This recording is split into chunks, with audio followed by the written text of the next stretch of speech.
Right අද 2025 නොවැම්බර් මාසේ 30 වෙනිදා අද අපිට මේ වීඩියෝ එක කරන්න වෙලා තියෙන්නේ මුළු ලංකාවම ව්‍යසනයකට පත් වෙලා සිටින අවස්ථාවක මුලින්ම කියන්න ඕනේ අපි ලංකාවේ පිට හිටියත් අත්‍තරම අපිත් තාමත් කනගාටුදායක අවස්ථාවක තමයි ඉන්නේ. හැම වෙලේම විනාඩි 5න් පාට මොනවද තියෙන අප්ඩේට්ස් කියලා බලන ගමන් ඔගොල්ලෝ බලනවා ඇති මොකද මම මේ සෙල්ලම් බොට් ටිකක් වට කරගෙන මෙතන මොකද්ද කරන්න යන්නේ කියලා. ඇත්තටම මට ඕනි උනේ ඔගොල්ලෝව පොඩ්ඩක් දැනුවත් කරන්න. දියුණු රටක එහෙම නැත්නම් අපි ජීවත් වෙන යුරෝපේ ජර්මනියේ යම්කිසි අවස්ථාවක විශේෂ අවස්ථාවක එහෙම නැත්නම් යම්කිසි ආපදාවක වගේ දැන් අපිට අත් වෙලා තියෙන ආපදාව වගේ නැචරල් ඩිසාස්ටර් එකක් එහෙම නැත්නම් ස්වභාවික විපතක් වෙන්න පුළුවන් එහෙම නැත්නම් ඇක්සිඩන්ට් එකක් වගේ කාරණාවක් වෙන්න පුළුවන්. ක්‍රියානතුරක් හෝ ඒ හා සමාන හෝ ගිනි ගැනීමක් වෙන්න පුළුවන්.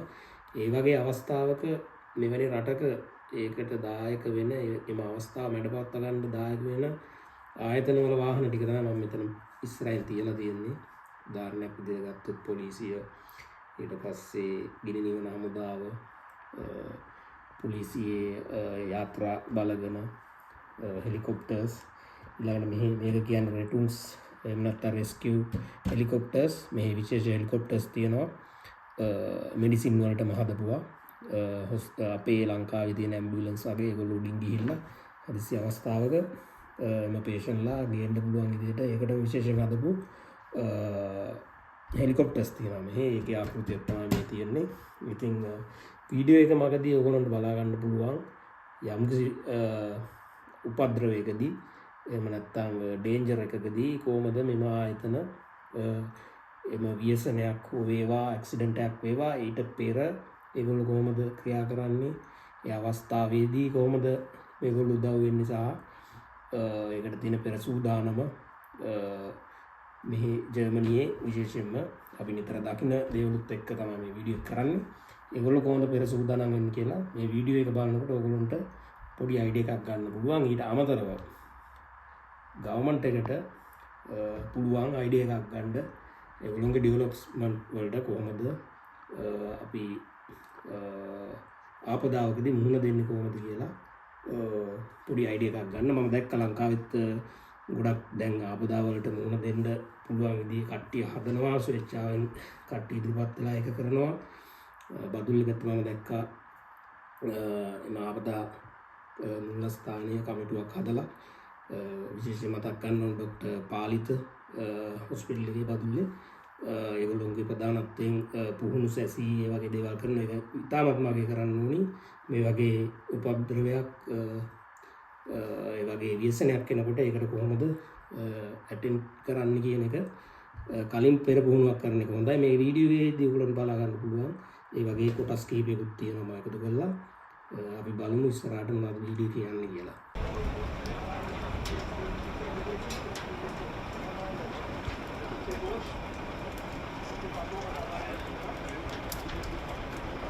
මෙතනදී ඔයගොල්ලන්ට බලා ගන්න පුළුවන් ගම් වතුර තත්ත්වයක් ඇතිවීමට පෙර සියලුම ඒකට අදාළ ආයතන කොහොමද පෙර සූදානම් වෙන්නේ කියලා. උදාහරණයක් විදිහට ගත්තොත් මෙතන ඇවිල්ලා ඉන්නවා ගිනි නිවන හමුදාව. ඊට පස්සේ ගිනි නිවන හමුදාවේ යාත්‍රා බලගෙන එහෙම නැත්නම් ගංගා මුහුදේ ආස්ද ඒගොල්ලෝ සේවය කරනවා. ඒගොල්ලෝගේ කට්ටිය ඉන්නවා. ඒකට අමතරව ප්‍රථමාධාර සේවයෙන් ඇවිල්ලා ඉන්නවා. ඒ වගේම හෙලිකොප්ටර්ස්, පොලිසිය හෙලිකොප්ටර්ස් තියෙනවා. ඊට පස්සේ ඇම්බියුලන්ස් විදියට හදපු හෙලිකොප්ටර්ස් තියෙනවා. ඒගොල්ලෝ ඔක්කොම සූදානම් වෙලා ඉන්නේ යම් ආපදා තත්ත්වයක් ආවොත් ඒකට අවශ්‍ය පියවර ගන්න. ડોක්ටර්ස්ලා, නර්ස්ලා ඒ සියලු දෙනාම ඒකට අවශ්‍ය පෙර සූදානමක් තියෙන. ඒ වගේම අවශ්‍ය වුණොත් අතිරේක බෝට්ටු ඒගොල්ලෝ ගේනවා. ඔයගොල්ලන්ට පේන වීඩියෝ එකේ ඒ විදිහට තමයි මෙහි කට්ටිය පෙර සූදානම් වෙන්නේ යම්කිසි ආපදාවක් පිළිබඳව තොරතුරක් ලැබුණාම.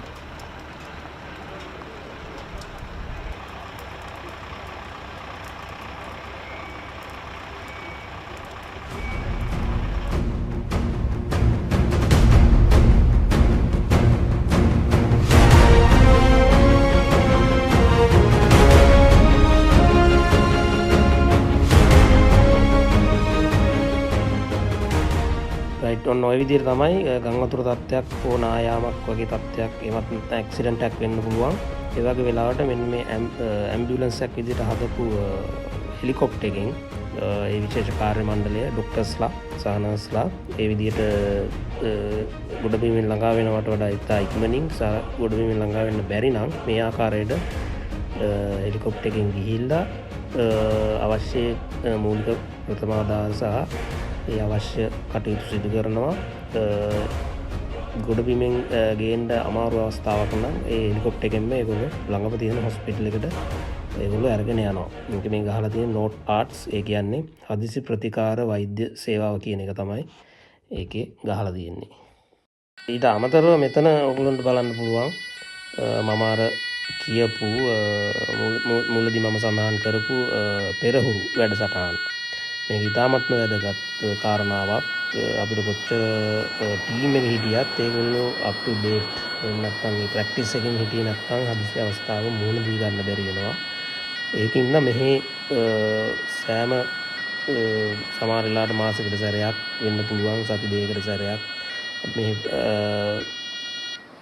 ගිනි නිවන හමුදාවේ ඒ රට ගත්තොත් එහෙම හැම සතියකට සැරයක්ම ඒගොල්ලෝ වටයක් යනවා. ගිනි නිවීම කටයුතු තිබුණේ නැතත් ඒගොල්ලෝ ටවුන් එක වටේ හරි රවුමක් ගිහිල්ලා එනවා. ඒගොල්ලෝගේ අර ටෙම්පෝ එක තියාගන්න ඒගොල්ලෝගේ ජොබ් එකේ. ඒකට මෙතන මේ වීඩියෝ එකෙත් දකින්න පුළුවන් ඒ වගේ පෙරහුරු වැඩසටහනක් කරන්නේ ඒගොල්ලෝ. මෙතනත් ඒ සියලුම ආයතනවල එන වාහන ඇවිල්ලා තියෙනවා. හෙලිකොප්ටර්ස්, ගිනිවන රථ, පොලිසිය වාහන, ඊළඟට ඇම්බියුලන්ස් සියලුම රථ ඇවිල්ලා තියෙනවා. ඒගොල්ලොත් එතන ඒ පෙරහුරුවක් තමයි කරන්නේ. ඉතින් විශේෂයෙන්ම මට මේ වීඩියෝ එකෙන් ඕගොල්ලන්ට කියන්න ඕනේ උනේ පෙරසූදානම කියන කටයුත්ත සහ ඒගොල්ලෝ කොහොමද මේ අවස්ථාවේදී මුහුණ දෙන්නේ කියන කටයුත්ත. අපේ දැනට පත් වෙලා තියෙන ව්‍යසනය ඒ ස්වභාවික ව්‍යසනයක්. ඒක අපිට නවත්තන්න බෑ. මොකද අතෙන් අල්ලලා නවත්තන්න බෑනේ. ඔය වගේ ලොකු ඇස්සක් එනකොට ඒක නමුත් ව්‍යසනයට අදාළව පෙර සහ පසු කළ යුතු දේවල් ගැන අයිඩියා එකක් ගන්න තමයි මම මේ වීඩියෝ කරන්නේ. කොහොමත්ම සංසන්දනය කරන්න බෑ ලංකාවත් එක්ක මේ වීඩියෝ එක. මොකද මේවා දියුණු රටවල් ඒගොල්ලන්ට ඇති තරම් සල්ලි තියෙනවා ගවර්න්මන්ට් එකට සහ වෙනම ආයතන තියෙනවා රජයේ නොවන ස්වේච්ඡාවෙන් මේවට උදව් කරන රතු කුරුස සංගමය, ඊට පස්සේ ආඩයාසි කියලා තියෙනවා. ඒ වගේ ආයතන කීපයක් තියෙනවා. ABS කියලා ආයතනයක් තියෙනවා. ඒවා ස්වේච්ඡා ආයතන. ඒ ආයතන වලින් ඇම්බියුලන්ස් සේවා, ඊළඟට හෙලිකොප්ටර් සේවා, ඒ හැමදේම එම ආයතන වලින් කරනවා. ඉතින් එම නිසා සංසන්දනය කරන්න යන්න එපා. වීඩියෝ එකත් ලංකාවට තව ගොඩක් දුර යන්න තියෙනවා මේ තත්ත්වයට එන්න. ඉතින් අපි ඒකට ශක්තිධාරියක් ලැබෙන්න කියලා කියන ගමන් අපි වීඩියෝ ඉතුරු ටිකත් ඉස්සරහට බලමු. ජර්මනියට සරත් කාලය ඕටම්.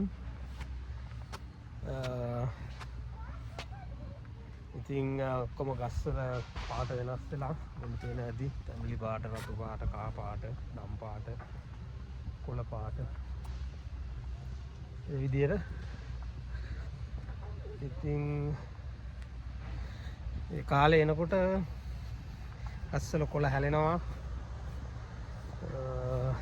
කෙන ඇති බිම විතරම කොළ ඇట్లా තියෙන්නේ. ඊට පස්සේ වින්ටර් එක එනවා. හිම වැටෙන්න ගස් ඔක්කොම සූදානම් වෙනවා. ඒත් එක්කම කොට මම පෙන්නන්නම් මෙහි ගවර්න්මන්ට් එකෙන් කරනවා ඒ කාලේ වෙනකොට මෙහි ගස් කපනවා, අතු කපනවා. පෙන්නන්නම් ඔන්න ඔය විදියට පාරවල් අයින තියෙන පාරට බර වෙලා තියෙන අතු ඔක්කොම කපනවා. මේ අපි වැඩ කරන තැන හොටෙල් එක. මෙන්න මේ විදියට මේගොල්ලෝ පාර සම්පූර්ණයෙන් වහලාද පාරට බර වෙලා තියෙන අතු ඔක්කොම කපනවා. වෙන ඇති ලොකු තියෙන කට මැෂින් එකක් කියත වගේ. මේක දාලා තමයි අතු කපන්නේ ඒගොල්ලෝ. මොකද මෙහි හවස 5 වගේ වෙනකොට කළුවර වැටෙනවා. පාමාර 6 වෙනකොට උඩ පාරට වැටලා තියෙන අතු ඒවා කපලා අයින් කරන්න ඕනි. පාර පේන්නේ නැහැ. නෝගොල්ලෝ පේනවා කොහොමද කපන්නේ කියලා බලන්න පුළුවන්.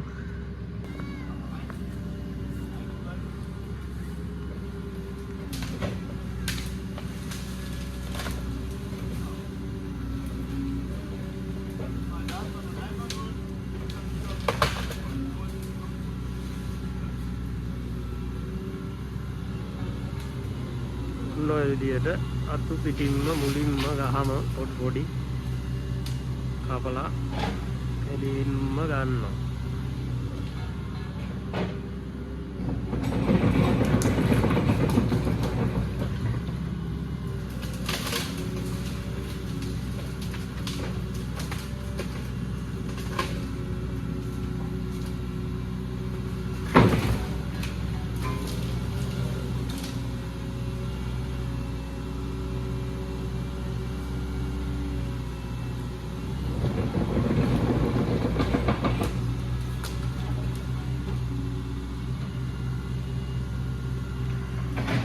මොකද වින්ටර් එක ලඟ වෙනකොට මේ අනිත් කාරණේ තමයි හිම වැටිලා ගස්වල ඒ අතු බර වුණාම පාරට වැටෙන්න පුළුවන්. ඒකත් එක හේතුවක්. පාරට වැටලා තියෙන පාරට කිට්ටුව තියෙන අතු පොළ ඒවා කපලා අයින් කරන එක. මේක අනිවාර්යයෙන්ම හැමතැනම වෙනවා. ප්‍රයිවට් ගාඩන් තියෙන කට්ටියත් තමන්ගේ වත්තේ තියෙන ගස්වල අතු පොළ කපලා මේ කාලේ වෙනකොට ටිකක් ක්ලීන් කරනවා. වින්ටර් එකට එතකොට ඒගොන්ට ලේසි අස්පස් කරගන්න. නොම තමයි. ඊට පස්සේ මේ තියෙන මැෂින් එකේ කොටසක් මේ කොටස දාලා කපපු අතු එකතු කරලා මෙන්න මේ තියෙන ලොකු ලොරියෙන් දාගෙන අරගෙන යනවා. නොම තමයි මෙහි සරත් කාලයට එහෙම නැත්නම් ඕටම් එකට අතු කපන කාරණේ එහෙම නැත්නම් පාරවල් යවට සුද්ධ කරන කාරණේ සිද්ධ වෙන්නේ. right. ඔන්නෝකයි පොඩි වීඩියෝ එක. ඔයගොල්ලන්ට පොඩි අයිඩියා එකක් ගන්න මොකද්ද වෙන්නේ කියලා. ජර්මනිය සහ යුරෝපය ඇතුළු රටවල් වල ඕටම් එක ලඟ වෙනකොට වෙන පොඩි වැඩ ටිකක් තමයි ඒ. ඔන්නෝම තමයි ඕටම් එකට ඈත කඳු ලස්සනට දිස් වෙන්නේ පාට ගස් වලින් වයි වර්ණ පාට වලින් තමයි අපිට දැක ගන්න හම්බ වෙන්නේ ඒ කාලෙද. රයිට්. එහෙනම් මේ පොඩි වීඩියෝ එක විදියට අවසන් කරනවා. කලබලෙන් හම්බුනේ දැක්ක වෙලාවේ මටක් ගාලා වීඩියෝ එකක් ගත්තේ. තව පොඩි දෙයක් ඒ ගාම්ම කියන්නම්. බලන්න එක මිනිස්සෙයි වැඩ කරන්නේ. වාහන ටික ඔක්කොම අරන් ඇවිල්ලා සමහරට තව දෙන්නෙක් විතර එන්න ඇති. නමුත් ප්‍රධාන වශයෙන් එක්කෙනයි වැඩ කරන්නේ. යාම කපලා යාම ලොරියට පටවලා ඒව කරලා යනවා. ඊට පස්සේ මම හිතන්නේ ලොරියට වැයිව අරන් යනවා වෙන්න ඕනි. එහෙම නැත්නම් යාම ලොරිය අරන් යන අවස්ථාවක් තියෙනවා. එහෙම තමයි මෙහි ජර්මනියේ. එක වැඩේට 10ක් විතර නෑ. ඒක මම ගොඩක් අගය කරනවා. මොකද අපි අත්දැකීමෙන් දන්නවා ලංකාවේ නම් මේ වගේ වැඩක් කරනකොට ඉංජිනියර්, සුපර්වයිසර්ලා, මැනේජර්ස්ලා හිටගෙන බලාගෙන ඉන්න කට්ටිය ගොඩක් ඉන්නවා. හැබැයි මෙහි එහෙම නෑ. වැඩේ යනවා. අදාළ පුද්ගලයාට වැඩේ බාර දුන්නම වැඩේ ඒ විදිහට යනවා. එහෙම තමයි මෙහි වෙන්නේ. ඒ වගේම පාර වහලා තියෙනවා. එකත් මෙතන දාලා තියෙනවා. මෙතන යාට යන්න බැහැයි කියලා වාහන වලට. මම පෙන්නන්න මෙන්න ඔක්ක දාලා රෑට ලයිට් තියනවා දාලා මෙතන වහනවා. මෙන්න මේ විදිහට තමයි ජර්මනී පාර අයිනේ තියෙන කාණු පද්ධතිය පිරිසිදු කරන්නේ. ඕගොල්ලන් බලන්න පුළුවන් ඒගොල්ලෝ කොහොමද කරන්නේ කියලා. ඒකටම වෙනම හදාගත්ත වාහනයක් තියෙනවා ඒගොල්ලොන්ගේ. එක්කෙනෙක් ඇවිල්ලා මේ විදිහට කාණුවේ ඒ තියෙන දැල් කොටස අයින් කරලා ඕක ඇතුලේ තියෙන ට්‍රේ එකක් වගේ ඔයගොල්ලෝ දැන් වීඩියෝ එකේ දකින්න පුළුවන්. ඒ ට්‍රේ එක උස්සලා ඒකේ තියෙන කොළ රොඩු ඔක්කොම මේ වාහනේටම පටවා ගන්නවා. ඊට පස්සේ ක්ලීන් කරනවා. මේක ඉතාමත් වැදගත් කොටසක් විදිහට මම දකිනවා. මොකද කොළඹ සහ විශේෂයෙන් නගර පද ප්‍රදේශවල තියෙන මේ ඔය ගම් වතුර එහෙම නැත්නම් සුළු වැස්සකටත් වතුර පිරෙන එකට තියෙන ලොකුම හේතුවක් තමයි අපේ ලංකාවේ කානු පද්ධතිය හරියට සුද්ධ වෙන්නේ නැති එක. එතකොට මෙහි කාලයකට සැරයක් මෙන්න මේ විදියට මේ වාහනින් ඇවිල්ලා ඒ තියෙන කොළ රොඩු අයින් කරලා ඉවර වෙලා වතුර පාරක් ගාලා සුද්ධ කරලා ආපහු දැල දාලා වහලා ඒගොල්ලෝ ඒ විදියට ඒ පිරිසිදු කිරීමේ කටයුතු ටික පවත්වාගෙන යනවා. ඒ වගේම තමයි මෙන්න මේ වගේ මැෂින් එකක් තියෙනවා මෙහි. මේක නම් ඩේලි වගේ එහෙම නැත්නම් දවස් දෙකකට සැරයක් වගේ පාර යනවා. මේ විදිහට මේක පාර අතු ගන්න මැෂින් එක මේක නම් මම දැකලා තියෙනවා ඒ ලංකාවෙත් තියෙනවා. කොළඹ සහ තදාසන්න ප්‍රදේශවල මම දැකලා තියෙනවා. ඉතින් ওই විදිහට තමයි මේ රටවල් වල පාරවල් සුද්ධ වෙන්නේ. රයිට් එහෙනම් හැමෝටම සුබ දවසක් කියලා ප්‍රාර්ථනා කරනවා. වීඩියෝ එක මෙතනින් නතර කරනවා. සරත් කාලේ ජර්මනියේ සිට කරපු පොඩි වීඩියෝ එක. හැමෝටම සුබ දවසක්.